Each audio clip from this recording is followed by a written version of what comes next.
Hello friend, welcome back to our YouTube channel Utkarsh Vision Academy. तो दोस्तों आज हम करने जा रहे हैं आरुषि मैम के नायक बेस्ट ज्योग्राफी के लेक्चर नंबर 12 का हैंड रिटन नोट से क्विक रिवीजन।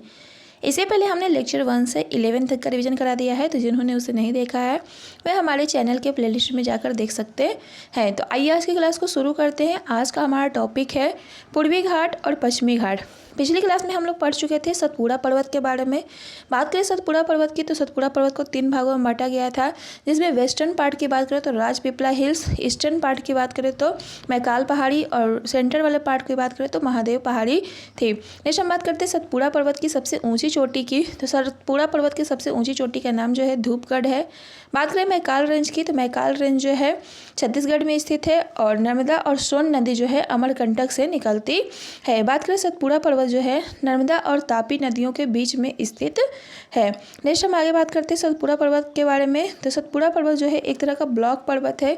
इसे हम लोग भ्रंशोत्थ पर्वत के नाम से भी जानते हैं। और इसके फॉर्मेशन की बात करें तो इसका फॉर्मेशन जो होता है दरार या भ्रंश से उत्पन्न होता है। नेक्स्ट हम बात करते हैं ब्लॉक पर्वत किसे कहते हैं, यानी ब्लॉक माउंटेन किसे कहते हैं।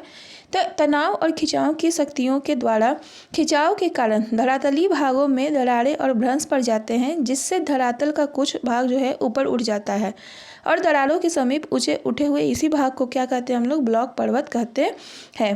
बात करें छोटा नागपुर पठार की, तो छोटा नागपुर का पठार जो है मुख्यतः जो है झारखंड में स्थित है। बात करें इसके हाईएस्ट पीक की, तो इसका हाईएस्ट पीक जो है पारसनाथ चोटी है। और दामोदर नदी जो है छोटा नागपुर पठार की सबसे लंबी नदी है। यानी छोटा नागपुर के पठार से बीचों बीच जो है कौन सी नदी बहती है, तो दामोदर नदी बहती है। इसके ऊपर में जो है एक हजारीबाग पठार तथा कोडरमा का पठार है। यानी दामोदर नदी के उत्तरी भाग में जो है हजारीबाग पठार और कोडरमा का पठार है। वहीं अगर बात करें दक्षिणी भाग में तो रांची का पठार है। बात करें रांची के पठार से कौन सी नदी निकलती है, तो रांची के पठार से जो है स्वर्ण रेखा नदी निकलती है।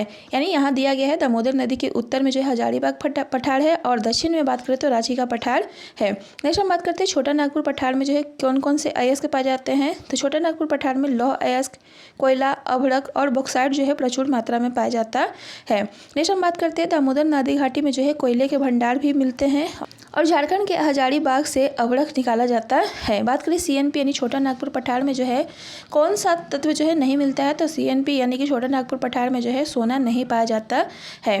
बात करें इंडिया के जो समुद्र से लगा हुआ ईस्ट वाला पार्ट है उसे हम लोग पूर्वी तट कहते हैं और वेस्ट से लगा हुआ पार्ट को हम लोग पश्चिमी तट कहते हैं। और पूर्वी घाट और पूर्वी तट के बीच जो मैदान होता है उसे हम लोग पूर्वी तटीय मैदान तथा पश्चिमी तट और पश्चिमी घाट के बीच का जो मैदान होता है उसे हम लोग पश्चिमी तटीय मैदान कहते हैं।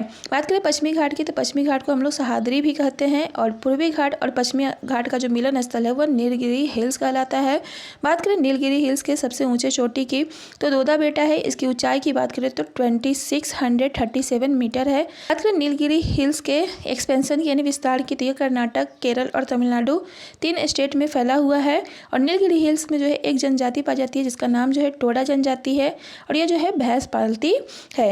यहाँ पर एक टॉपिक छूट गया है भारतीय मरुस्थल का। तो भारतीय मरुस्थल वैसा क्षेत्र होता है जहाँ पर जो है 25 सेंटीमीटर वार्षिक वर्षा या फिर उससे कम वर्षा होती है, उसे हम लोग क्या कहते हैं, मरुस्थल कहते हैं।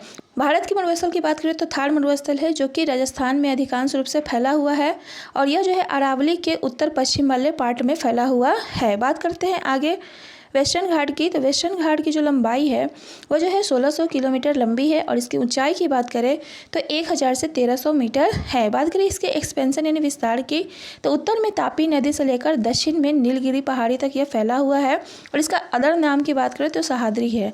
बात करें इसके एक्सपेंशन की, तो इसका जो एक्सपेंशन है 6 स्टेट में फैला हुआ है। पहला है गुजरात, उसके बाद महाराष्ट्र, गोवा, कर्नाटक, केरल और तमिलनाडु।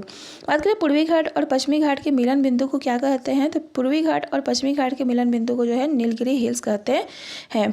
पश्चिमी घाट को जो है 2 भागों में विभाजित किया गया है, उत्तरी सहाद्री और दक्षिणी सहाद्री। बात करें उत्तरी सहाद्री के उच्चतम चोटी यानी ऊंची चोटी का नाम क्या है, तो कलसुबाई है और दक्षिणी सहाद्री के ऊंची चोटी का नाम जो है कुद्रेमुख है। बात करें वेस्टर्न घाट के सबसे ऊंची चोटी का नाम क्या है, तो वेस्टर्न घाट के सबसे ऊंची चोटी का नाम जो है अनाईमुडी है, जिसकी ऊंचाई की बात करें तो 2695 मीटर है। बात करें दक्षिण भारत या फिर प्रायद्वीपीय भारत की सबसे ऊंची चोटी की, तो दक्षिण भारत या फिर प्रायद्वीपीय भारत की सबसे ऊंची चोटी का नाम भी जो है अनाईमुदी है। पश्चिमी घाट को 16 उत्तरी अक्षांश रेखा उत्तरी सह्याद्री और दक्षिणी सह्याद्री में विभाजित करती है, जो गोवा से होकर गुजरती है। तो आज के लिए बस इतना ही। अगर आपको ये सेशन अच्छा लगा हो तो please like share and subscribe. मिलते हैं नेक्स्ट लेक्चर के रिवीजन में, तब तक के लिए बाय बाय।